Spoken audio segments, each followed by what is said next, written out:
രഞ്ജി ട്രോഫിയിൽ അങ്ങനെ കേരളം സൗരാഷ്ട്രയ്ക്കെതിരെ ഒന്നാം ഇന്നിംഗ്സ് ലീഡ് നേടിയിരിക്കുകയാണ്. കേരളവും സൗരാഷ്ട്രയും തമ്മിൽ നടക്കുന്ന മത്സരത്തിന്റെ രണ്ടാം ദിനത്തിന്റെ ഏറ്റവും വലിയ പ്രത്യേകത അതുതന്നെയാണ്. കേരളം ഒന്നാം ഇന്നിംഗ്സ് ലീഡ് നേടി എന്നുള്ളതാണ്. 73 റൺസിന്റെ ലീഡാണ് കേരളം സൗരാഷ്ട്രയ്ക്കെതിരെ നേടിയത്. ആദ്യം ബാറ്റ് ചെയ്ത സൗരാഷ്ട്രയെ 160 റൺസിനായിരുന്നു കേരളം പുറത്താക്കിയത്. മറുപടി ബാറ്റിംഗ് കേരളത്തിന്റെ ഒന്നാം ഇന്നിംഗ്സ് 233 റൺസിൽ അവസാനിക്കുകയായിരുന്നു. ഇതോടുകൂടി തന്നെയാണ് കേരളം 73 റൺസിന്റെ ലീഡ് സൗരാഷ്ട്രയ്ക്കെതിരെ നേടാൻ കഴിഞ്ഞത്. കേരളത്തെ സംബന്ധിച്ച് ഇതൊരു ആശ്വാസകരമായ ഒരു കാര്യം തന്നെയാണ്. ഒന്നാം ഇന്നിംഗ്സിൽ ലീഡ് നേടാൻ കഴിഞ്ഞു എന്നുള്ളത്. ഈ ഒരു ലീഡിലേക്ക് കേരളത്തെ നയിച്ചത് കേരളത്തിന്റെ ഓപ്പണറായ രോഹൻ കുന്നുമ്മേന്റെയും ബാബ അപരിജിത്തിന്റെയും അങ്കിഷ് ശർമ്മയുടെയും ചെറുത്തുനിൽപ്പ് തന്നെയായിരുന്നു. ഈ മൂന്ന് താരങ്ങളുടെയും ബാറ്റിംഗ് പ്രകടനമാണ് കേരളത്തെ ലീഡിലേക്ക് നയിച്ചത് എന്ന് തന്നെ പറയാം. രോഹൻ കുന്നുമ്മേന് സെഞ്ചുറി നഷ്ടമായതാണ് മറ്റൊരു നിരാശകരമായ ഒരു കാര്യം. 20 റൺസിനകലെയാണ് രോഹന് സെഞ്ചുറി നഷ്ടമായത്. ഏകദിന ശൈലിയിലായിരുന്നു രോഹൻ സൗരാഷ്ട്രയ്ക്കെതിരെ ബാറ്റ് വീശിയത്. 80 റൺസാണ് താരം നേടിയത്. ബാബ അപരിജിത്ത് 69 റൺസും അങ്കിഷ് ശർമ്മ 38 റൺസുമാണ് കേരളത്തിന് വേണ്ടി നേടിയത്. അതേസമയം കേരളത്തിന്റെ മറ്റ് മലയാളി താരങ്ങൾക്ക് ബാറ്റിംഗ് തിളങ്ങാൻ കഴിഞ്ഞില്ല എന്നുള്ളതും മറ്റൊരു നിരാശാജനകമായ ഒരു കാര്യം തന്നെയാണ്.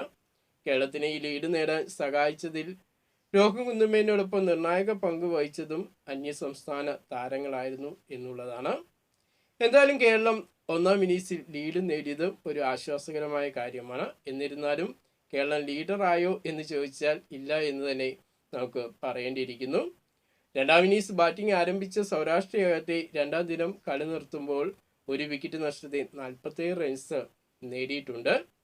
ഒന്നാം ഇന്നിംഗ്സിലെ പോലെ തന്നെ കേരളത്തിന്റെ പേസറായ MT നിതീഷും തുടക്കത്തിൽ തന്നെ സൗരാഷ്ട്രയുടെ വിക്കറ്റ് നേടാൻ താരത്തിന് കഴിഞ്ഞു. 5 റൺസ് നേടിയ ദേശായിയുടെ വിക്കറ്റായിരുന്നു MT നിതീഷ് നേടിയത്. ഇപ്പോൾ ക്രീസിൽ സൗരാഷ്ട്രയ്ക്ക് വേണ്ടി തുടരുന്നത് ഗർജും ജയ് ഹോവുമാണ്. ഈ രണ്ടു താരങ്ങൾ 20 റൺസും 22 റൺസും എടുത്ത് ബാറ്റിംഗ് തുടരുകയാണ്. കേരളത്തെ സംബന്ധിച്ച് ഇനി മത്സരം അവസാനിക്കാൻ 2 ദിവസം ബാക്കി നിൽക്കെ കേരളത്തിന് ഇനി ഇന്നത്തെ ദിവസം ഏറ്റവും നിർണായകമായ ദിനം തന്നെയാണ്. ഇന്ന് സൗരാഷ്ട്രയുടെ 9 വിക്കറ്റുകൾ കേരളത്തിന് നേടേണ്ടതായിട്ടുണ്ട്. എത്രയും വേഗം അധികം വലിയ സ്കോറിലേക്ക് പോകാതെ ചെറിയ സ്കോറിൽ സൗരാഷ്ട്രയെ ഒതുക്കിയതിന് ശേഷമായിട്ട് കേരളത്തിന് രണ്ടാം ഇന്നിംഗ്സിൽ മികച്ചൊരു ബാറ്റിംഗ് പ്രകടനം കേരളത്തിന്റെ ബാറ്റർമാർ പുറത്തെടുത്താൽ തീർച്ചയായിട്ടും സൗരാഷ്ട്രയ്ക്കെതിരെയുള്ള വിജയ വഴി കേരളത്തിന് മുമ്പിൽ തുറക്കുമെന്ന് നമുക്ക് പ്രതീക്ഷിക്കാം.